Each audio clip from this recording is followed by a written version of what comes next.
Peluncuran program Nilam dan aktiviti galakan membaca Sekolah Menengah Kebangsaan Seri Budiman memperkenalkan buku rekod Nilam Nadi Ilmu Amalan Membaca, satu inisiatif untuk merekod dan menggalakkan budaya membaca di kalangan pelajar.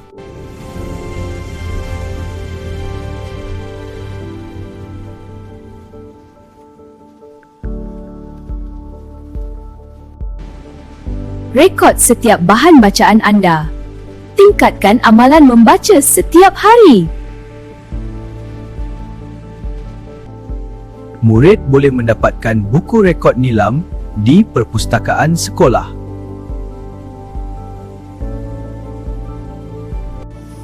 Baca, catat dan rekod bacaan Nilam. Pembaca terbanyak setiap bulan akan dipilih dan diberikan hadiah menarik. Mari sama-sama kita sertai program Nilam dan aktiviti galakan membaca. Cara pengisian rekod Nilam dalam sistem ANS, mari kita catat bacaan hari ini. Buka sistem ANS dan log masuk. Isi butiran buku yang dibaca. Hantar rekod untuk disimpan. Mudah dan seronok.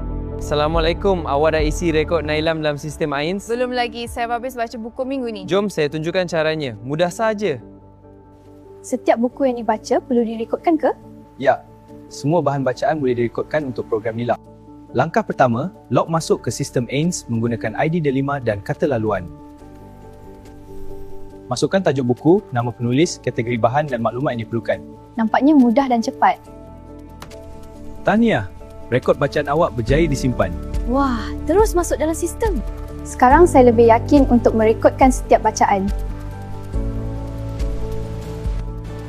Jom membaca, Jom berjaya. membaca membina masa depan.